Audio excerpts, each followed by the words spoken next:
Ang dami na akong na-meet na mga tao na ang liit-liit ng kanilang mindset na hindi kasya ang mga blessings ni Lord na gustong ibuhos sa buhay nila. Pero dahil ang liit-liit ng mindset nila, hindi nila natatanggap yung mga blessings na yon.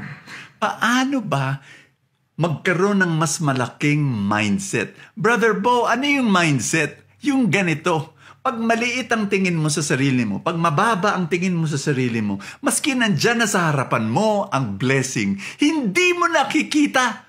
Kasi sinasabi mo sa sarili mo, maliit lang ako. Naku, ano ba ang karapat dapat sa akin?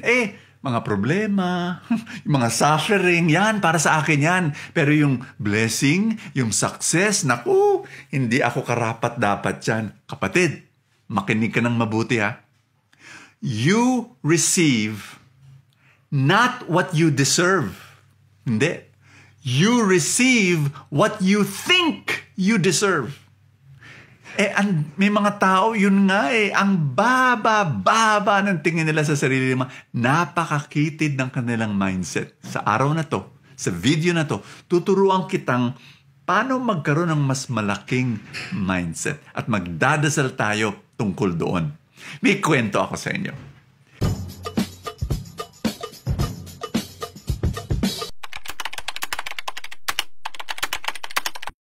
Minsan, may dalawang fisherman, no? Yung isa, mas matanda, mas experienced. Yung isa, mas bata, baguhan lang sa pangingisda.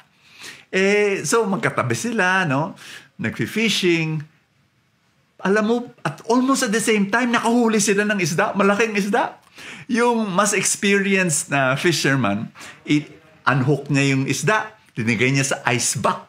No? Tapos sinabi niya, mamaya, iluluto ko para sa pamilya.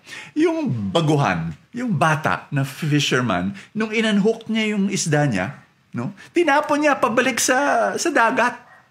Gulat na gulat yung mas nakakatandang fisherman. Pero wala siyang sinabi. Pero sa loob-loob niya, ba't niya tinapon? Tapos nag-fishing sila ulit. Almost at the same time ulit, nakahuli sila ng malaking isda. Separately. So yung mas nakakatandang fisherman, inunhook niya ulit yung isda niya, linigay niya ulit sa icebox niya, tapos sinabi niya, baka bukas ko iluluto para sa pamilya ko. Yung mas bata, yung beginner, ang ginawa niya, inunhook niya yung isda niya, tapos tinapon niya ulit sa dagat. Sinabi ng older man, siyempre, hindi na siya makapagbigil, no? Nagtanong talaga siya, excuse me, ba't mo tinatapon? Ang ganda-ganda ng isda, binalik mo sa dagat. Ito yung sagot ng mas batang fisherman. Kasi ang laki-laki, hindi kasya sa aking frying pan. Makinig ka sa sinabi ng mas nakakatandang fisherman. Sinabi niya, ang simple-simple ng problema mo. Number 1, putol-putulin mo yung isda para magkasya sa frying pan. Sinabi ng bata, oo nga no. O kaya, number 2, pag uwi mo, bago ka umuwi, dumaan ka sa isang tindahan, bumili ka ng mas malaking frying pan. Oo nga, ano. O kaya pangatlo, ang daming nagugutom, pamigay mo yung isda mo sa kapitbahay, nagugutom. Sinabi ng ay, oo nga pala. Kapatid, ang frying pan na yan, simbolo ng mindset mo. At ang kailangan mo gawin para maging mas malawak, maniwala ka sa pananaw ni Lord sa iyo. Kasi ito baka naniwala ka sa pagsabi-sabi ng magulang, ng teacher, o ng kaibigan na nagsabi sa iyo, wala kang kwenta. Hindi mo mararating ang mga pangarap mo. Pag ang baba-baba ng tingin nila at wala silang tiwala sa iyo, minsan na-absorb mo yun At yun na yung pananaw mo sa sarili mo, kumikitid tuloy yung mindset mo. Alam mo, maniwala ka sa sinasabi ni Lord sa buhay mo. Ang ebanghelyo ngayon, si Jesus, may authority siya over evil spirits, no? Tapos yung ibang tao, manghang-mangha, bakit may authority siya? He was bold. I want you to know that that same authority is within you. And I want you to believe that you are more powerful than you think you are. Gamitin mo ang kapangyarihan ni Lord na nasa iyo.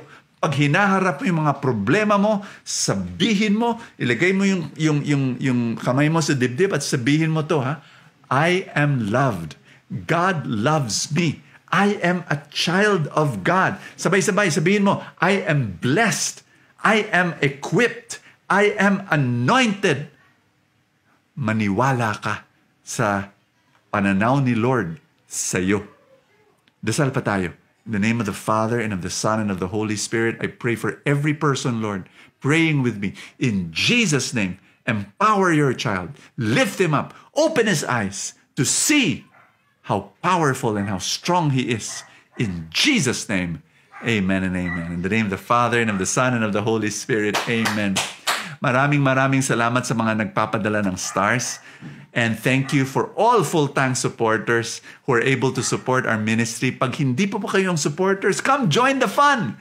Meron pong button sa ilalim ng Facebook video, support now, and you'll be able to help us, and you'll be able to receive Full Tank Saturday and Full Tank Sunday as my way of saying thank you. Maraming salamat. I will see you tomorrow.